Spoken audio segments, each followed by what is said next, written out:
Kuya? Kuya? Nasaan ka na, kuya? Calvin, anak! Calvin! Ma! Dito ko nakitang pumunta si kuya eh. Kung bakit ba naman kasi hindi nila ka-basement?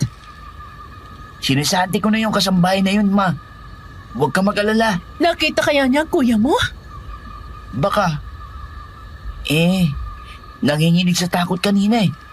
Pero binigyan ko ng kalahating milyon para siguradong hindi siya magsalita. Naku! Nasaan na naman ba yung kapatid mo?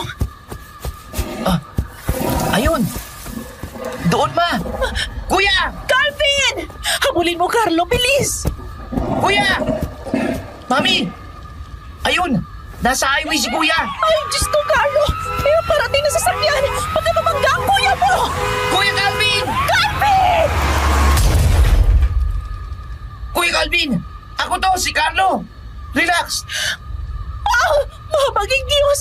Nabangga ang jeep! Carlo, umuwi muna kayo ng kuya mo. Tapos tumawag ka ng tulong.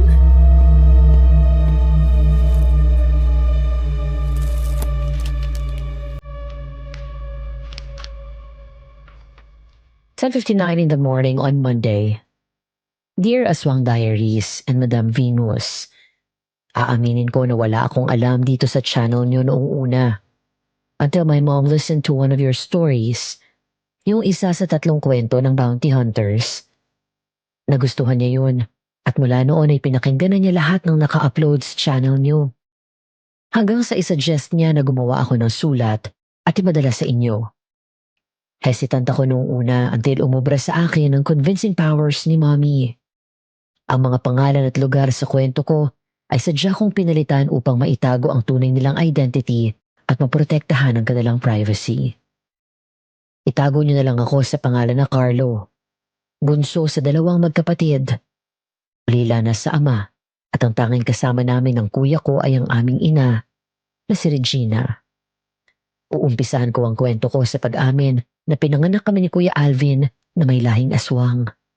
At isasalaysay ko sa inyo kung paano namin nagamit ang aming dugong aswang para iligtas ang isang dalaga mula sa isang sindikato, si Jobel. At nangyari ang kwentong ito bandang Oktubre noong taong 2000.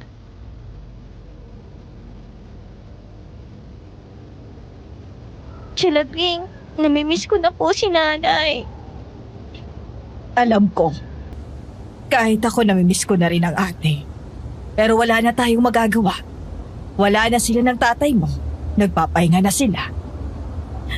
Paano na po ako? Wala na akong kasama pagbalik ko sa probinsya. Kaya nga sinama kita rito sa Maynila eh. Dito ka na maninirahan mula ngayon. Kasama ko at ang mga pinsan mo. Po? Paano po yung bahay namin sa Pangasinan? Babalikan ko naman yon sa mga susunod na linggo. Halika na't may dadaanan pa tayo bago umuwi. Taxi! Mula sa terminal ng bus ay dinala nila Gring si Jobel sa Ermita, Manila. Dahil noon lang nakarating sa Maynila, napahawi kahit paano ang lungkot ng dalaga mula sa pagkamatay ng kanyang mga magulang matapos makita ang iba't ibang mga kulay ng signage ng mga dikit-dikit na establishmento. Habang walang kaalam-alam si Jobel sa panganib na nakaamba sa kanya ng panahon na yun. Wow, Chang! Ang ganda naman dito at mukhang masaya. Ang sexy ng mga babae, oh. Ang gaganda nila. Pati ang mga suot nila. Bakit sila nasa gilid ng daan? Nag-aabang ng customer. Mga waitress po ba sila? Tanga, mga pokpok sila. Pokpok? As in, babaeng nagbebenta ng aliw? Bakit po tayo nandito? Hindi na sinagot nila Gring ang tanong ni Jobel nang huminto ang taxi sa harap ng isang maliit at medyo madilim na daan. Sa dulo noon ay may nakita daw siyang liwanag mula sa poste ng ilaw at ilang kalalakihan. Baba ka na muna, Jubel. Samahan mo ko at may kakausapin lang tayo. Opo. Boss Tiago, Oh, Nagme. Ang akala ko'y hindi ka na darating. Pasensya na, boss. Na-traffic lang. Dala mo na ba yung ipinangako mo sa akin? Oo naman, boss. Eto, oh. Nagulat si Jobel nang bigla siyang itulak ng malakas ni Lagring papunta sa tinawag nitong Boss Tiago. Nasalo naman siya ng lalaki at nang magtangka siyang lumapit sa tiyahin ay bigla siyang hinawakan nito at pinigilan. Chang, ano to? Anong ibig sabihin nito? Mula ngayon, dito ka natitira. Magtatrabaho ka sa kanya. Ayoko dito, Chang. Parang awa mo na. Anong ayaw mo? Naniwala ka talagang kukup-kupin kita? Dagdag palamunin pa kita. Hoy babae, malaki ang utang ng nanay at tatay mo sa akin. Namatay na nga't lahat, hindi pa ako nabayaran. Kaya ikaw ang magbabayad ng naiwan nilang utang. Chang, huwag mo naman gawin sa akin to, Chang. Parang awa mo na. Anong pangalan to? Jobel. Sariwa yan, boss. Walang karanasan. Batang-bata. 16. Mukha nga. Makinis. Maganda itong pamangkin mo at mabango. Yak na masarap ito. Malaking kikitain ko dito sa unang bidding pa lang. Huwag po. Nakikiusap ako. Huwag niyo po akong ibenta. Simula ngayon ay akin ka na. Pagkatapos kang tayaan ng malaki ng customer, saka kita titikman hanggang pagsawaan kita. Maayop kayo! Animal! Paano ba yan, boss? Yung bayad ko. Bayad? Sige, ito. 100,000. Bumaba kami ni Kuya sa kotse at lumapit siya sa akin. Saka tinuro ang restaurant na nasa harap namin. Isang fine dining restaurant. Mula doon ay ilang mga kalalakihan na ang pumapasok. Nauupo sandali sa dining area at matapos ipakita ng waiter ang menu ay saka tatayo ang mga ito at susunod sa waiter. Sigurado ka na ba dito? Oo, kuya. Ito. Talaga sigurado na. Baka naman pumalpak na naman tayo, Carlo. 11 years na tayo naghahanap. Pagagalitan na naman tayo ni Mami kapag umuwi tayo sa Pangasinan na hindi natin dala yung babae. Kuya, trust me. This time, tama na ang nakuha kong impormasyon. O sige, tara na. Mula doon ay pumasok kami sa loob ng restaurant at naupo sa may bakanting mesa. Hindi naman kami naghintay ng matagal at lumapit ang waiter. 2 menu ang binigay niya sa amin. Isang may kasamang pagkain at ang isa para sa mga alak.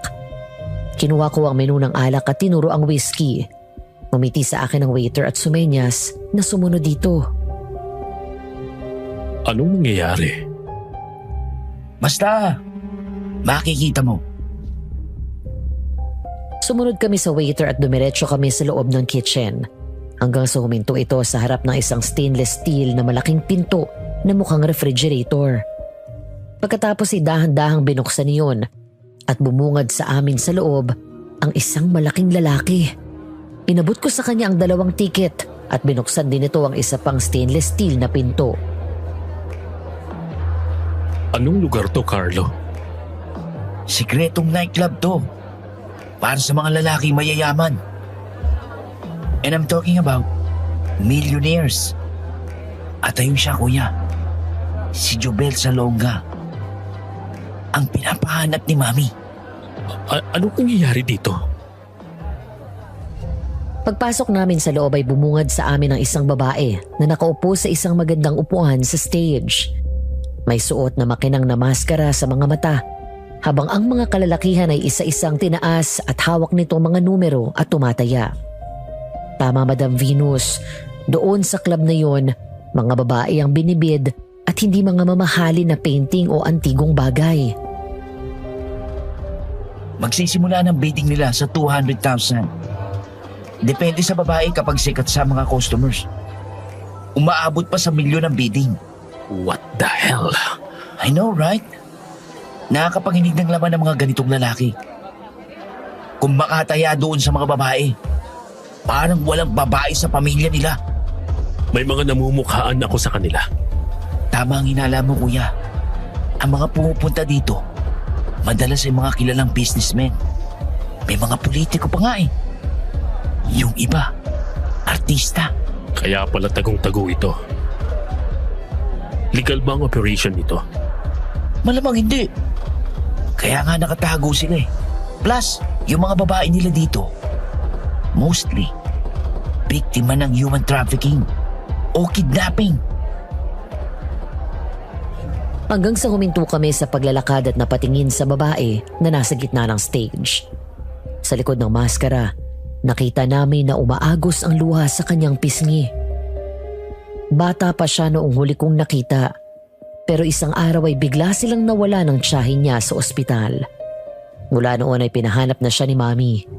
Ngunit nakakalungkot na dahil makalipas ang 11 taon na paghahanap namin sa kanya, sa ganitong lugar namin siya natagpuan. Umiiyak siya. We came at the right time, kuya. Kung sino man ang mananalo dito sa bidding, siya ang mag-uuwi sa babae at pwede niyang gawin ang kahit ano sa kanya. Napakahayop. Kung sino man ang may-ari nito. Santiago Salva o mas kilalang Boss Tiago. Papatayin ko siya. Hindi ka pwedeng magpalit ng anyo dito, kuya. Pagkasabi ko noon ay biglang humawak ng mahigpit sa akin si Kuya. Nanlaki ang mga mata ko at unti-unting humahaba ang mga kuko niya. Nataranta na tumingin ako sa labas ng mataas na bintana at doon ko nakita na bilog ang buwan. Oh shit! Kabilugan pala ng buwan ngayon. Ay, nawala sa isip ko. Tulungan mo ako magtago, Carlo. Doon sa VIP room, kuya. Bilis. Doon ako nagpa-reserve. Mabuti na lang at malakas ang tugtog sa labas ng VIP room, kaya't hindi napansin ang malakas na lagabog sa loob ng inupahan kong kwarto. Habang nakadungaw ako sa ibaba ng stage, mula sa interior balcony ng club, napakunot noo ako nang makitang biglang tumayo si Jubel at tumakbo pababa ng stage. Nagmamadali rin akong bumaba at mula sa hagdan ay narinig ko na nakikipagtalo ito kay Tiago. Hinubad niya ang maskara at napatitig ako sa mukha ni Jubel nang makita ang kagandahan nito. Saan ka pupunta? Ayoko na dito. Pakawalan mo na ako, Tiago. Mahigit 10 taon ka nang nakinabang sa akin. Tama na. Huwag kang maarte. Bumalik ka doon. Ayoko na. Hanggang kailan mo ako ibebenta sa kanila? Kung hanggang kailan ko gusto. Dahil sa malakas na sampal ni Tiago kay Jubel, tumama ang ulo nito sa kanto ng pader. Dahilan para magdugo ang noo nito at mawala ng malay.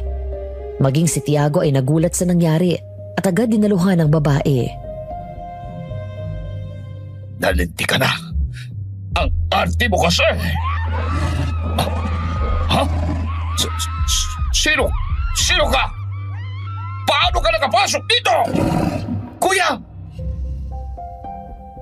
Gulat akong napalingon sa kanya at nakita ko na ganap na itong aswang. Kabaliktaran sa itsura ni Kuya na gwapo. Katawan man ng tao, pero kapag nagiging aswang ito, ay nakakapangilabot ang itsura ng mukha ng kapatid ko. Malaki at itim ang mga mata at maliliit na puti ang kanyang balintataw. Matalas ang kanyang mga ngipin at ang mga kuko sa kamay at paa ay mahahaba at mas matulis pa sa ordinaryong patalim. Biglang napaatras si Tiago at mga tauhan nito sa takot. Ang mga kagaya mong mas masahol pa sa isang gaya ko ay walang karapatang mabuhay dito sa mundo. Balik ka! Kuya! Nagulat ako nang mabilis nitong nilapitan si Tiago, sabay sinaksak ito sa tiyan. Gamit lang ang matalas nitong mga kuko. Mula doon ay hiniwa nito ang tiyan ng lalaki pataas hanggang dibdib. Lumuwa ang mga laman loob ni Tiago at kumalat ang dugo nito sa sahig. Nagsigawan sa takot ang mga tao doon at nagkagulo. Pagkatapos nagtakbuhan ng mga ito palabas. Dahil nagulat din ako sa ginawa ng kapatid ko, natulala na lang ako. Kunin mo na siya. Oo, kuya. Nang sunod-sunod kaming barili ng mga tauhan ni Tiago, ay mabilis akong dumapa at nilapitan si Jobel. Tumakbo si kuya sa mga lalaking bumabaril sa amin at mabilis na sinaksak ng matalas nitong kuko ang mga ito. Nang matapos ay halos maligo ng dugo si kuya nang lumapit sa akin. Halika na. Bilis, kuya. Ako nang bahala sa kanya. At hihintayin ka namin sa likod. Kunin mo na ang kotse at doon mo kami puntahan. Sige.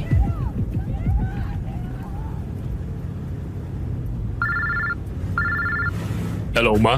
Calvin, nakuha niyo ba siya? Yes, Ma. Ligtas na siya. Dinala lang namin siya sa ospital nung maklear siya ng doktor. Saka namin siya nilabas ng ospital at natutulog siya ngayon. Kumusta ang lagay niya?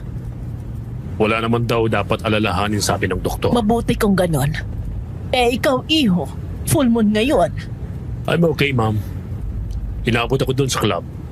Napatay ko si Tiago at mga tauhan niya. Bumalik ako sa dati pero... nakakaramdam ako ng gutom. Nararamdaman ko. Magpapalit na naman ako ng kanyo. Konting tiis lang, kuya. Malapit na tayo sa bahay. Matapos sa mahigit kumulang na 4 na oras na biyahe mula Maynila, papasok pa lang kami sa malawak na bakuran ng bahay namin. Biglang lumiyad si Kuya Calvin at umangil ng malakas. Nabitiwan nito ang phone at bigla kong binilisan ng takbo papasok ng bakuran namin. Nang muling magpalit ito ng anyo, bigla nitong inabot si Jobel na walang malay na tulog sa likod ng sasakyan. Huwag, kuya! Huwag! Mami! Tulong! Anak! Calvin! Bilis! Dito tayo! Anak, makinig ka sa mami, please! Pinagtulungan namin nilabas si kuya ng kotse. Katulong ang pinagkakatiwalaan naming caretaker na nakakaalam ng lihim ng aming pamilya. Mula doon nagdinala namin sa basement si kuya at doon kinulong.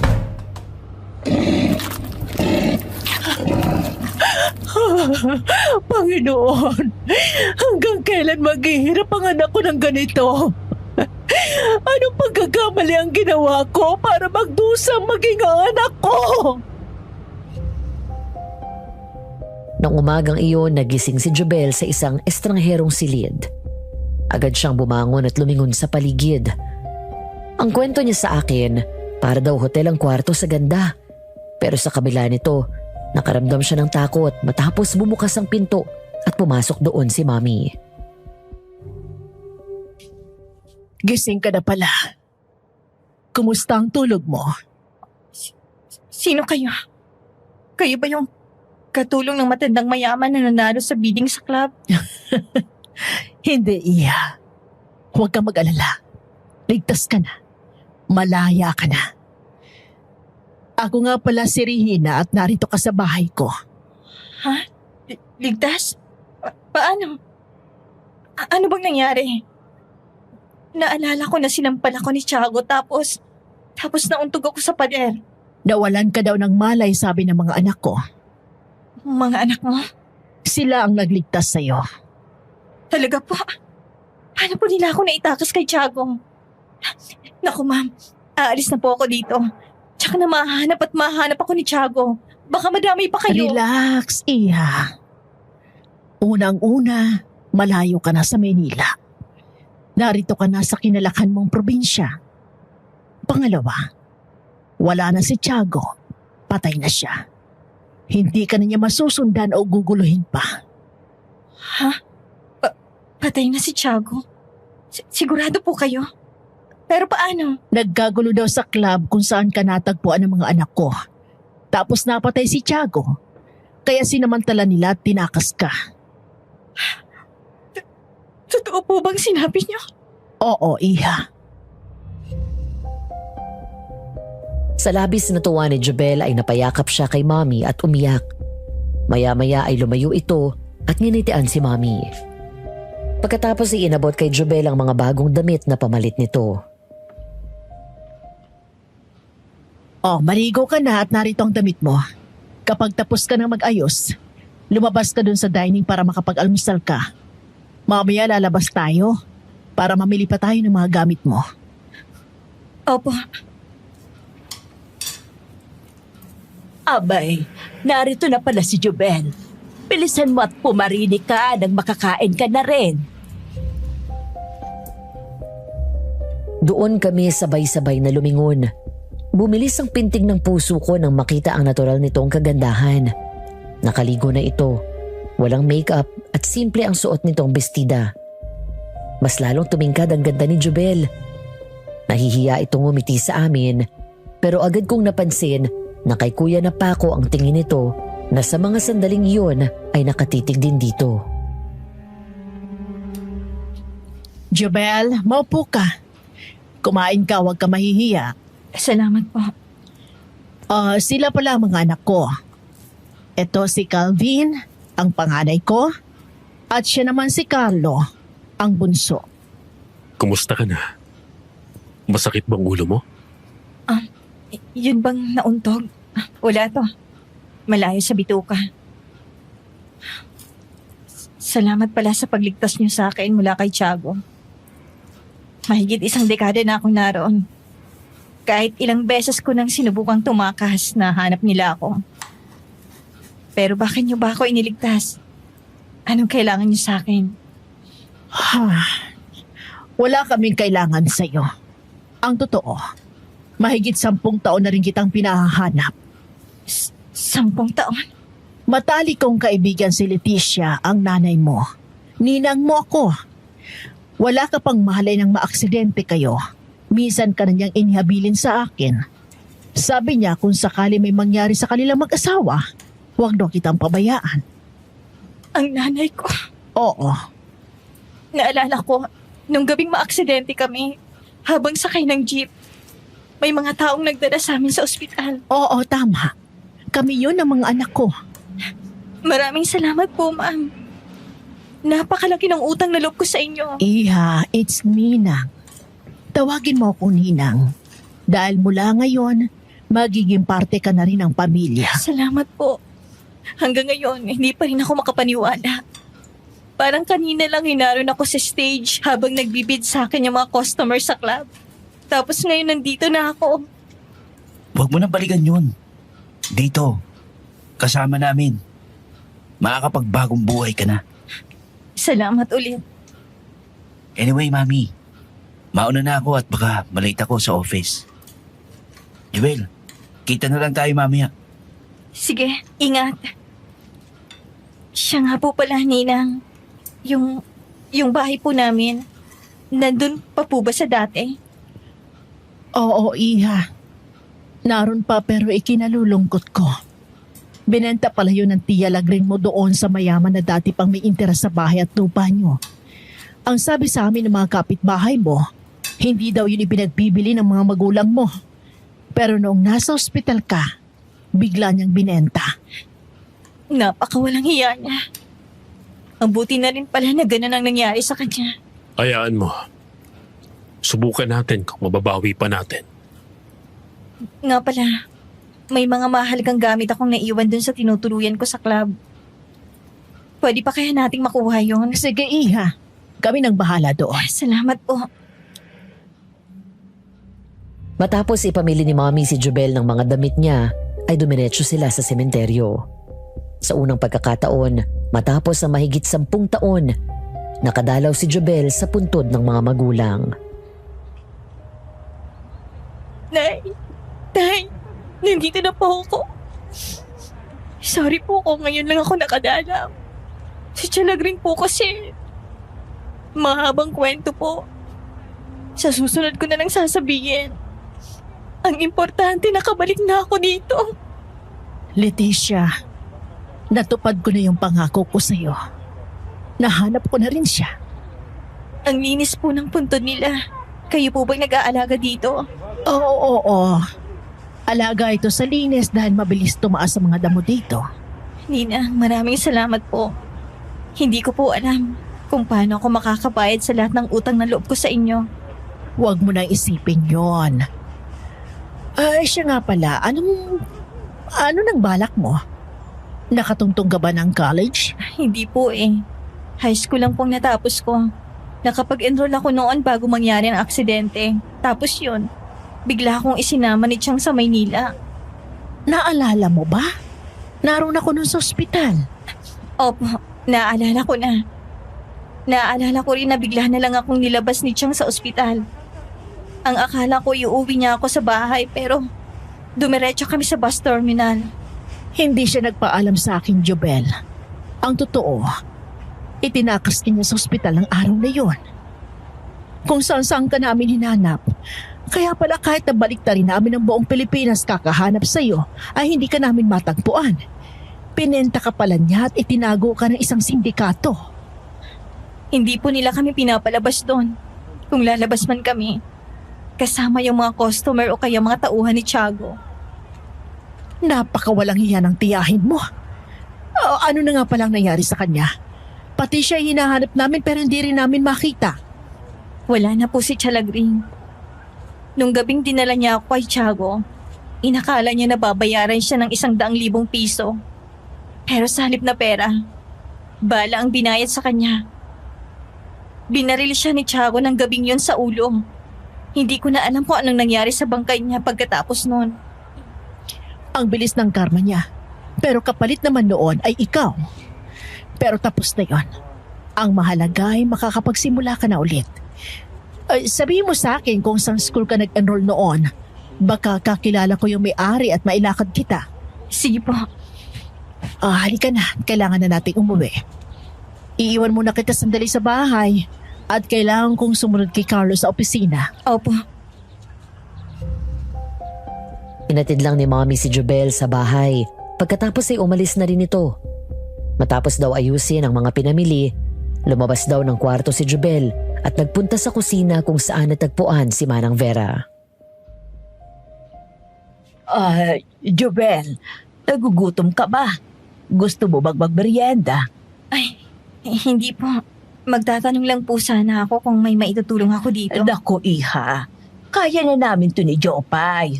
Ang mabuti pa maglakad-lakad ka dun sa garden. Presko dito at masarap magpahangin. Nakita mo naman ang mga tanim ni Ma'am. Ang gaganda. Nakakaya naman po kasi na wala akong gagawin habang nandito ako. Jobel, hindi ka dinala dito ni Ma'am para maging kasambahay. Parang anak ka na niya kaya huwag kang mahihiya. Salamat po. Kung may kailangan ka, sabihin mo lang sa akin, ha? Opo. Kumusta ka naman dito sa bahay? Komportable ka ba? Medyo nahihiya pa pero komportable naman. Ang sarap nga ng tulog ko eh. Parang yun na yata ang pinakamahimbing kong tulog sa loob ng maraming taon. Pwede mo ba akong kwentuhan ng mga nangyari sa'yo? Habang hawak ka ng mga sindikato. Kung okay lang. Pero kung hindi ka komportable pag-usapan, maiintindihan ko. Ayos lang sa akin. Kailangan ko rin namang harapin ang totoo eh. Mula nang mapunta ako kay Tiago, kung sino-sino ng lalaking gumamit sa akin. Nung unang beses niya akong pinabid sa mga customer, may tumaya sa akin ng 2 milyon. Dahil bata pa ako noon at walang karanasan. Isang matandang manyakis ang unang gumahasa sa akin. Pagkatapos nun, binalik ako ng customer sa club. Si Tiago naman ang gumahasa sa akin. Paulit-ulit hanggang sa magsawa siya. Pinasa pa niya ako sa ibang tauhan niya. Pagkatapos ay pinabid niya ulit ako mula noon gabi-gabi. Halos mabaliw ako noon. Pero nilabanan ko yung lungkot ko. Sa halip na magmukmok, nagtiis ako. Sumabay ako sa agos. Hanggang sa hindi ko namalaya na lumipas na palang 10 taon. Pero sa kabila ng lahat, hindi pa rin ako nasanay. Gabi-gabi matapos akong gamitin ng kung sino-sinong lalaki, umiiyak pa rin ako. Minsan na kini-question ko ng Diyos kung bakit niya hinayaan na masadlak ako sa ganung buhay. Hindi ko maintindihan. Ako rin. Minsan nagtatanong din ako sa Diyos kung bakit niya hinayaan na maging ganito ako. Anong ibig mong sabihin? May sakit ka ba? Oo. Sakit na hindi ko alam kung may lunas pa ba o baka mamatay na ako dito. Malay mo naman. Hindi natin masabi. Pero alam mo, sa tinagal na panahon na nagtanong ako sa kanya, ang tanging sagot lang na binigay niya sa akin sa paglipas ng mga taon ay bakit hindi? Bakit hindi ikaw? Doon ko na-realize na oo nga no. Naisip ko na hindi ko man maintindihan ngayon, hindi ko man makuha ang sagot sa tanong ko. Pero yung thought na naranasan natin ang mga bagay na ito, ibig sabihin, malaki ang tiwala niya na kaya natin itong lagpasan. Dahil tiwala siya na we're strong enough to overcome. Gaya mo, Jubel, hindi lahat ng babae kaya ang dinanas mo. Baka yung iba, nagpakamatay na sa sobrang depress at trauma. Totoo. Halos lahat ng babaeng dinadala doon. Matapos lang ang ilang araw, natatagpuan na silang patay sa kwarto. Kung hindi nagbigti, naglason o kaya naglaslas. May ilan pa nga na ng agaw ng baril at binarilang sarili. Pero ikaw, heto, buhay. Kasi deep inside, naniwala ka na makakalaya ka pa rin. Maraming bagay dito sa mundo ang naghahanap ng kasagutan. But you just have to trust God. Thank you, Calvin. Gumaan ang dibdib ko sa sinabi mo. Calvin! Jubel! Pumarito kayo at magmerienda. Halika, kain tayo. Ay, Calvin, nasa linya ng telepono si Carlo. Kakausapin ka daw. Sandali ah. Okay, sige. Manang Vera, maya-maya po, pwede akong lumabas. Pupuntahan ko lang po yung dati naming bahay. Ha? Naaalala mo ba yun? Oo naman po. Abay, sige. Kaya lang, iha. Wag na wag kang magpapagabi, ha? Opo. Huwag niyo na lang pong sabihin kina Ninang Regina at Calvin. Baka kasi samahan pa nila ako eh. Nahihiya na ako at masyado na silang naaabala. O siya, sige. Basta't mangako ka na bago dumilim ay nandito ka na sa bahay. Opo. Ang kwento ni Jubel sa akin, nang dumating siya sa dati nilang tinitiran, agad itong nakilala ng mga dating kapitbahay at kaibigan niya. Nagkwento daw siya sa mga ito nang nangyari sa kanya noong dalhin nila Gring sa Maynila. Dahil doon ay hindi na namalaya ni Jubel ang oras at madilim na nang magpaalam siya sa mga ito. Habang naglalakad, hindi naman daw siya nakaramdam ng takot. Sa katunayan, magaan ang kanyang bawat hakbang at masaya dahil muli niyang nakita ang mga kaibigan. Pero hindi nagtagal. Ang saya na yon ay biglang napalitan ng takot ng... Sino yan? Tao po? May tao pa dyan? Ay, Mariusa! Ibon lang pala. Ang takot ko. Makapagmadali na nga. Baka pagalitan ako ni Ninang. Ang sabi ko pa naman, hindi ako magpapaabot ng gabi. Binilisan ni Jubel ang paglalakad hanggang sa maya-maya ay may naramdaman siyang sumusunod sa kanya. Mula sa likod ay narinig niya ang mabibigat na yabag ng mga paa. Nakaramdam siya ng kilabot nang umihip ang malamig na hangin at marinig ang nakakatakot na tunog ng paghinga ng isang halimaw. Panginoon ko, may sumusunod yata sa akin. Mas binilisan ni Jubel ang paglalakad hanggang sa halos tumakbo na siya. Biglang nanginig ang kanyang katawan sa takot dahil habang mas bumibilis ang mga hakbang niya, ganun din ang naririnig niyang bilis ng mga yabag ng kung sino man ang nakasunod sa kanya. Nang marinig iyon ni Jobel ay doon siya huminto at lumingon. Ganun na lamang ang panlalaki ng kanyang mga mata nang makita kung ano, hindi sino ang nakasunod sa kanya. Isang aswang. At ang sandaling yon ang nagpaalala sa kanya ng gabing mangyari ang aksidente. Biglang naalala ni Jobel ang nakita niya bago tumaob ang jeep na sinasakyan nila. Ang aswang nakapareho ng itsura ng nasa harap niya ngayon. Ikaw!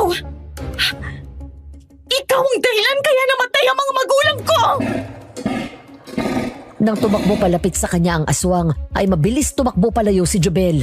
Nang makakita ng putol na sanga ng kahoy sa daan, dinampot niya yon at nagpatuloy sa pagtakbo.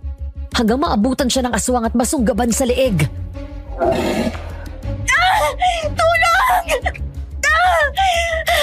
Hindi mo ako mapapatay gaya ng ginawa mo sa mga magulang ko! Demonyo ka! Samantala ng mga sandaling iyon, ay nasa kotse na kaming mag-ina at kasalukuyan na nag-aalala. Binilisan ko pa ang pagmamaneho habang abala si Mami sa pagtingin sa labas para sipatin si Jobel. Ayun siya! Sabi na narito na naman siya. Agad kong hininto ang kotse at nagmamadali kaming bumaba, dala ang baril na may espesyal na bala na yari sa tansong metal. Naabutan namin si Jobel na nakahiga sa daan habang nakasakay sa kanya ang aswang. Sinusubukan itong kagatin si Jobel pero nanlalaban siya at ginawang pangdepensa ang sanga ng kahoy na hawak nito. Kaya nagmadali akong asintahin ang aswang at nagpaputok. Bitiwan mo siya! Umalis ka na! Bago pa kita mapatay! At huwag na huwag ka nang babalik dito! Matapos kaming angilan ng aswang at nagtangka itong sumugod sa amin, mabilis ko siyang pinaputukan malapit sa paa ng 3 beses. Tinamaan ulit ito sa dibdib. Doon pa lang nagmamadaling umalis ang aswang at sumuot sa loob ng masukal na gubat.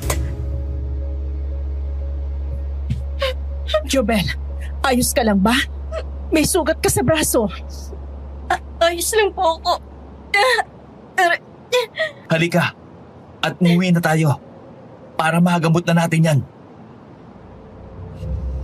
Pagdating sa bahay ay si Mommy mismo ang gumamot sa sugat ni Jobel, habang ako naman ay naghihintay at nanonood lang sa tabi. Bahagya akong lumingon sa kusina at nagkatinginan kami ni Manang Vera nang mula doon ay marinig namin ang malakas na kalabog mula sa basement. Sumenyas ako sa kasambahay at agad nitong nakuha ang ibig kong sabihin. Bumaba ito sa basement at maya-maya ay tumahimik ang paligid. Ano yung parang narinig ko na maingay? Wala yon. Baka sa labas lang. Ninang, pasensya na po kayo kung lumabas ako. Nagpaalam naman po ako kay Manang Vera. Yun lang po. Napasarap kasing kwentuhan namin ng mga kaibigan at dati kong kapitbahay. Nagulat na din po ako na madilim na pala. Huwag mo na isipin yon, Jobel. Ang mahalaga ay ligtas ka at mababaw lang tong sugat mo. Mabuti at nakalmot ka lang ng aswang at mababaw lang ang natamo mong sugat. Ang iwasan mo ay ang makagat ka dahil may ibang aswang na malakas ang kanilang laway at maaari kang maging aswang din. Naalala ko na po, Ang alin? nung gabing yun na maaksidente kami. Mabilis ang takbo ni tatay dahil mataas ang lagnat ko noon. At papunta kami sa ospital. Bago tumaob yung jeep namin, may nakita akong aswang na nakatayo sa gitna ng daan. Inakala ni tatay na tao yon at iniwasan niya ito. Doon na tumaob ang jeep na sinasakyan namin. Hanggang sa bumangga kami ng malakas sa malaking puno. At ang aswang na yon, kamukha niya ang aswang na naging dahilan ng aksidenteng pumatay sa mga magulang ko. Nagkatinginan kaming lahat doon at pasimpleng bumawi ng tingin si Mami kay Jobel at huminga ng malalim. Sinundot ako ng konsensya ko pero hindi ako nagpalata. Sa halip ay naupo ako sa tabi ni Jobel para damayan siya sa lungkot na nararamdaman. Paano ka nakakasiguro na aswang nga iyon? Ikaw na rin na nagsabi na nilalagnat ka noon. Nung natapatan siya ng ilaw ng sasakyan, kitang-kita ko ang mukha niya. Ang mahalaga, Jubel, ligtas ka na. Huwag mo nang uulitin na magpapaabot ka ng gabi sa labas, ha? Opo, Ninang. Pasensya na po ulit. Kumain ka na ba? May dala pala akong pasalubong sa'yo. Binili ko sa paglabas ko sa office. Hindi pa nga eh. Oh, kain na tayo. Sabay na tayo. Nasaan pala si Calvin? Parang hindi ko pa siya nakita mula kanina pagdating natin. Ha? Ano? Umalis si kuya eh. May pinuntahan. Baka bukas pa ng umaga ang uwi yun. Okay lang ba siya? Nabanggit niya sa akin na may sakit daw siya. Okay lang si Calvin. Huwag mo siyang alalahanin. Carlo, kumain na kayo. Lumipas ang mga araw at tuluyang naging komportable si Jubel sa amin. Para na siyang parte ng pamilya at sa pagdating niya ay parang biglang nagkaroon ng kulay ang madilim naming mundo. Lumabas ang totoong ugali ni Jubel. Masayahin, puno ng buhay, malambing, maasikaso. Kaya naman habang tumatagal na nakakasama ko siya at nakikilala, hindi ko mapigilan ang sarili ko na mahulog ang loob sa kanya. Pero hindi ko alam na pareho pala kami ni Kuya. Manang Vera, nasan po si Jubel? Naroon sa study room at nagbabasa. Pinaghahandaan daw niya yung pagpasok niya sa kolehiyo. Abay, excited na excited eh. Talaga po? Sige po, puntahan ko muna siya. Uy, mukhang natuto ng umibig ang panganay namin. May pabula-bulaklak ka pa ngayon. Ngayon lang yata kita nakitang pagbibigay ng bulaklak sa ibang babae maliban sa mami mo. Si Manang naman no. Nakita ko lang po ito sa bayan. O siya, sige na nga at puntahan mo na si Jubel. Pagpasok ni Kuya sa study room, doon niya kami naabutan habang pinapaliwanag ko kay Jubel ang hindi nito maintindihan sa binabasa. Halos sabay kaming tumingin kay Kuya bago bumalik ang tingin ko kay Jubel. Kitang-kita ko kung paano nagningning ang mga mata niya pagkakita kay Kuya Calvin. Iba ang ngiti at tingin niya kay Kuya. Calvin, kanina ka pa dumating? Ngayon lang. Hinahanap nga kita kagad eh. Mukhang busy kayo ha. Hindi naman. May pinaliwanag lang ako kay Jubel. Ano yan? Ba't may bulaklak ang dala? Para sa kanya. Akin? Oo, para sa'yo. Nakita ko kasi yan sa bayan. Nagandaan ako. Ang lalaki kasi ng mga roses eh. Tsaka itong stargazers. Ang ganda naman. Salamat, Calvin. Ngayon lang may nagbigay ng bulaklak sa akin. Walang anuman. Tapos na ba kayo? Oo. Tara, Jubel. Labas tayo. Lakad tayo dyan sa labas. Sige. Ikaw, Carlo, sama ka? Hindi na. Dito na lang ako. Parang nilalamukos ang puso ko nang makitang excited si Jubel na sumama kay Kuya. Masayang masaya ito na tinanggap ang mga bulaklak bago lumabas doon sa study room. Kung bakit ba naman kasi napakatorpe ko. Hindi ko rin agad naisip bigyan siya ng bulaklak.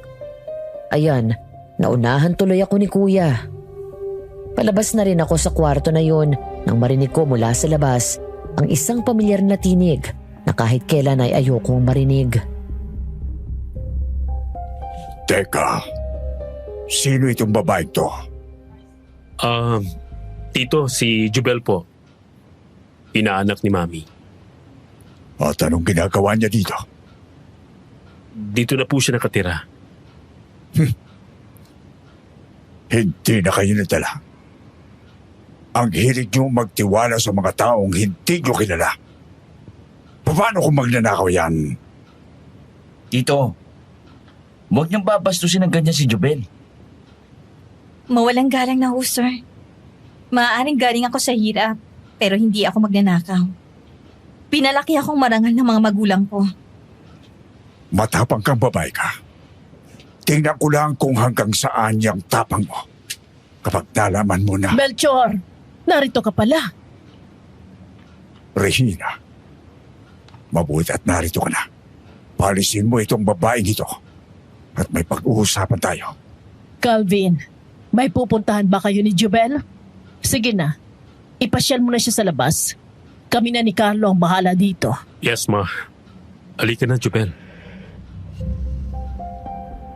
Nang makaalis ang dalawa, ay saka namin hinarap si Tito Melchor. Nagulat ako nang biglang sinampal ng malakas ni Mami ang kapatid ng daddy ko. Nagalit ang lalaki at narinig namin ang malaaswang na angil mula sa kanya sabay hablot sa leeg ni Mami. Mabilis kong hinawakan ang kamay ni Tito. Kung may nakuha man ako sa ama ko, hindi man ako magpalit ng anyo gaya ni Kuya, may taglay akong kakaibang lakas gaya ng aswang.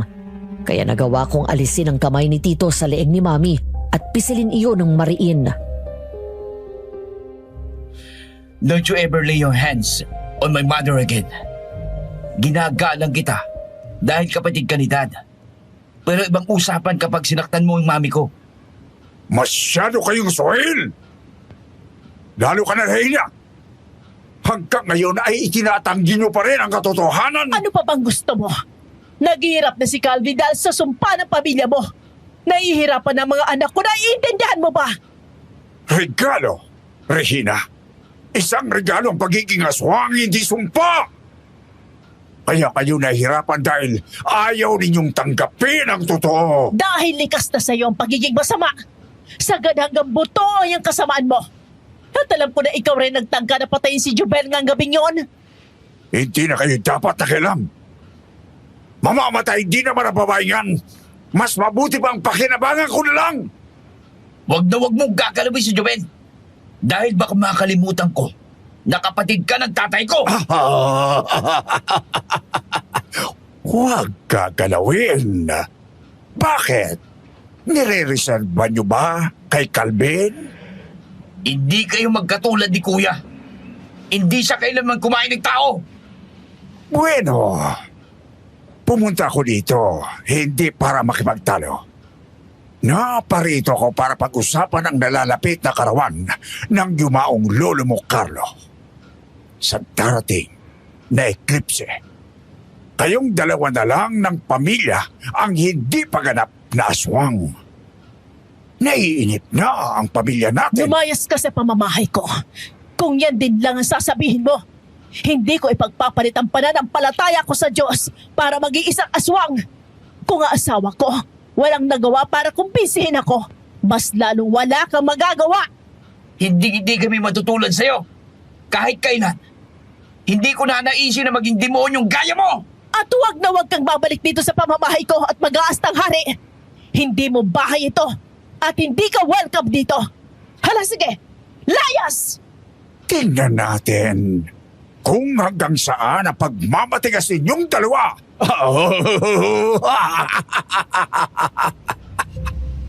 Samantala naglakad-lakad ang dalawa hanggang sa makarating sa kawayanan kung saan malapit na rin sa ilog. Inalalaya ni Kuya si Jubel sa mga kamay habang bumababa sa mabatong daan papunta sa mababaw na parte ng ilog. Ang ganda talaga dito sa atin, no? Kahit na may aswang, hindi ko pa rin ipagpaparito sa Maynila. Nung lumipat kami dito, kamamatay lang ni Dad. Dati ayoko dito kasi napakatahimik. Malayo sa kinalakihan naming buhay sa Maynila. Pero habang tumatagal, pakiramdam ko, binago ko ng kalikasan. Mas naging kalmado ko. Bumagal ang oras. Dati parang ang bilis lahat ng nangyayari. Sana lang mawala ng mga aswang dito sa atin. Para hindi na nakakatakot na lumabas lalo sa gabi. Naniniwala ka ba na may mabait na aswang? Hindi ko alam eh. Pero di ba kaya nga sila aswang dahil kampo ng dilim, masama? Ang alam ko, may mga aswang na mababait. Sila yung mga walang choice kung hindi maging aswang kasi pinanganak silang ganun. Siguro nga, meron. Pero yung humabol sa akin, nakakatakot talagang itsura. Siya nga pala. Pasensya ka na sa inasal ni Tito Melchor. Ganun talaga yon. Akala mo kung sino. Naku, hindi ako masisindak ng mga gaya niya. Mas marami pang masasama ang ugali sa kanya na nakilala ko nung nasa club pa ako. Sadista pa nga eh. Hanggat maaari nga, ayaw namin siya pumupunta dito eh. Galit si Mami sa kanya dahil nakikialam si Tito sa buhay namin. Daig pa nga si Ninang kung makapagsalita. Grabe makapagmata ng kapwa. Tara, lusong tayo sa tubig. Hinubad nila ang tsinelas at saka lumusong sa mababaw na parte ng ilog. Nagtawanan ng dalawa nang maramdaman ang lamig ng tubig. Pagkatapos ay parang mga batang naglaro doon. Ayon kay Kuya, nung nagkwento siya, pakiramdam daw niya ay parang pinagtagpo sila ng tadhana ni Jobel. Two broken souls. Dalawang taong dumaan sa madilim at malupit na pagsubok ng buhay. Pero sa kabila ng hirap na pinagdaanan, naroon pa rin sila at patuloy na lumalaban. Habang naglalaro sa ilog, para daw may parte sa kanilang pagkatao ang nahilom ng mga sandaling iyon. Ayoko na, Calvin! Basang-basa na ako! Sino bang ulan ng basa? Sa susunod punta tayo sa banda doon. Sa medyo malalim para makaligo tayo. Sige, sabihan ko sila Carlo at Mami tapos mag-picnic tayo doon. Alam mo, matagal ko nang nakikita tong bahay niyo eh. Dumadaan kami sa harap ng mga kaibigan ko kapag galing sa school. Gandang-ganda ako sa bahay niyo. Sabi ko sana makapasok ako sa bahay na yon. 11 years later, sino bang mag-aakala na matutupad ang pangarap ko? Hindi lang basta nakapasok. Doon na rin ako nakatira ngayon. Nasa Maynila pa ako ng mga panahon na yon. Ay, ang sarap magtampisaw dito, no? Pero baka magkasakit na tayo dahil basa ng damit natin. Para makapagpalit... Ay! Jobel! Nang mga sandaling iyon ay hinahanap ko na silang dalawa. Pagkaalis ni Tito Melchor ay pinasundan sa akin ni Mami sila Kuya dahil pasado 5:00 na ng hapon. Sa kalalakad ko ay narinig ko ang boses ng dalawa. Nagtatawanan. Nang makarating ako sa ilog ay doon ko sila nakita. Tatawagin ko na lang si Jobel nang bigla itong madulas pero agad na alalayan ni Kuya. Nakaramdam ako ng labis na selos nang matagal nagtitigan ng dalawa hanggang sa binuhat ni Kuya si Jobel at binaba na sa gilid ng ilog. Salamat. Ayos ka lang ba? Oo, nadulas lang naman ako ng konti. Kuya, Jobel, malapit nang dumilim. Umuwi na daw kayo. Nakaalis na ba siya? Oo, wala na.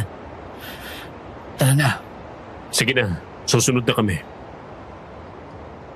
Muling kumirot ang puso ko nang makitang hinawakan ni Kuya ang kamay ni Jobel saka naglakad palapit sa akin. Doon ako tumalikod at pinigilan ang nagbabadyang luha sa mga mata ko. Nakaramdam ako ng matinding selos at inggit. Lahat na lang sinakripisyo ko para kay Kuya. Lahat na lang sa kanya napupunta. Minsan lang ako umibig. Pati ba naman si Jobel? Isang gabing bilog na naman ang buwan, sa kalagitnaan ng pagtulog ay nagising si Jobel. Ayon sa kanya, naalimpungatan daw siya matapos marinig ang malakas na kalabog sa pader. Nang mga panahon na yon, wala akong kamalay-malay dahil tulog na ako sa kwarto. Gayon din si Mami. Bumangon si Jobel at lumabas ng silid kung saan mas malakas niyang narinig ang kalabog na yun. Lumingon siya sa magkabilang side ng hallway hanggang sa dalhin siya ng tunog na yun sa may kusina. Ano ba yun? Kanina ko pa naririnig. Naglakad pa ulit siya hanggang sa mapahinto sa tapat ng isang pader. Dinikit pa daw ni Jobel ang tenga niya at nakumpirma na doon sa loob galing ang naririnig na ingay. Hanggang sa nagulat siya dahil sa hindi sinasadyang maitulak iyon kung saan bumungad ang sekretong pinto at isang hagdan pababa. Anong meron dito? May narinig siyang tila angil mula sa loob. Lakas loob na bumaba si Jobel sa hagdan na yun hanggang sa unti-unting lumalakas ang tunog na naririnig niya. Lalong napakunotno siya nang sunod niyang marinig ang isang pamilyar na boses ng lalaki. Umiiyak ito.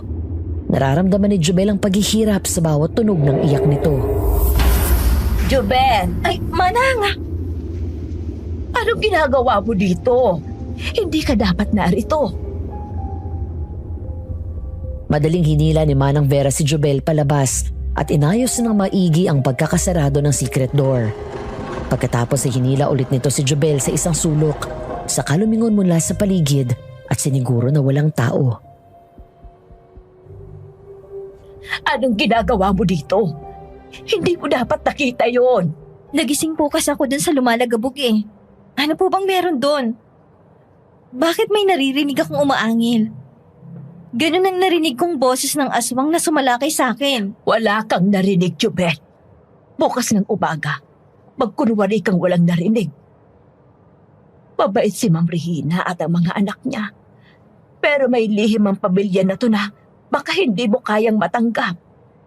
Kung hindi buo ang loob mo, mas makakabuti na umalis ka na lang. Hindi ko kayo maintindihan. Basta sundin mo ang sinabi ko. Kung gusto mong magtagal dito, matuto kang magbingi-bingihan at magbulag-bulagan at lumayo ka kay Sir Calvin kung ayaw mo magsisi sa huli. Pero Mana, Hindi rin tayo nagkausap ngayong gabi. Sige na, bumalik ka na sa kwarto mo. Dahil sa nangyari ay mas lalong hindi natahimik si Jobel. Gabi-gabi ay iniisip niya ang sinabi ni Manang Vera. Nakiramdam daw siya sa mga sunod na araw, pero wala namang kakaiba siyang nakita. Naghinala na si Jobel na aswang kami o may alaga kaming aswang. Pero nawala ang hinala na yon nang makita niyang kumain kaming lahat ng normal na pagkain. Jobel, ayos ka lang ba? Hindi mo ba gusto ang pagkain? po, ay, hindi po, ayos lang. Inaantok pa po ako, kaya natutulala ako. Baka naman may dinaramdam ka. Wala po, promise. Nga pala, nakuha na namin yung ibang mga gamit na naiwan mo sa club. Pasensya ka na kung medyo natagalan. Nahirapang hanapin ng inupahan naming tao yung mga gamit mo. Tinago nila sa bodega eh. Kumusta na daw doon? Paluwi na. Marami na daw mga customers ang hindi na bumalik at natakot na. Baka lumabas sa media ang nangyaring gulo. Yung mga kasama mo doon na biktima rin na kagaya mo. Nakawala na rin daw sila nang gabing magkagulo doon sa club. Hindi pa rin ako makapaniwala na basta na lang babagsak si Tiago sa isang iglap. Sa dami ng koneksyon niya sa malalaking tao mula sa politika na regular customer ng club na yon. Kung babalikan kong nakaraan, napaka-imposible na pabagsakin ang gaya niya. Walang mahirap kapag ang Diyos ang kumilos. Illegal ang ginagawa nila. Kidnapping, human trafficking. Mabuti na rin yun kasi naman mas lalong dumami ang biktima nila. Anyway, let's change the topic. Dahil may maganda akong ibabalita sa iyo, Jobel. Pumasa ka sa entrance exam sa university. Anytime. Pwede ka na makapag-enroll. Talaga? Makakapag-aral na ulit ako? Oo. Kaya mamaya rin, mga 10:00 ng umaga, pupunta tayo sa university para mag-enroll ka. Ninang, thank you po. Ano bang salamat? Ikaw naman ang nagpasa ng exam mo. Sa suporta po, sa lahat ng tulong niyo. Lalo na dahil sa niligtas niyo po ako mula kay Tiago. Ito yung buhay na dapat noon mo pa naranasan kung hindi dahil sa tiyahin mo. Pero hindi pa huli. Dahil nasa iyo na ang lahat ng oras mula ngayon. Anong plano mo kapag nakatapos ka? Gusto mo magtrabaho sa kumpanya? Oo naman. Kung papayag ba kayo at papasa ako sa standard niyo. Matalino ka. Madali ka matuto. Naniniwala ako na malalagpasan mo pa ang expectation mo. Ma'am Regina, narito na po sila.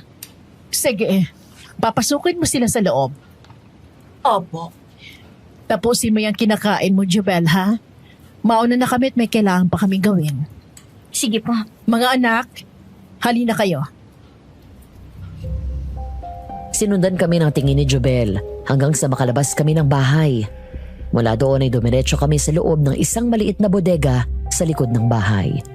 Bahagyang malayo mula sa mansyon. Nang muli akong lumingon, nakita ko si Jobel na nakasunod ng tingin sa amin.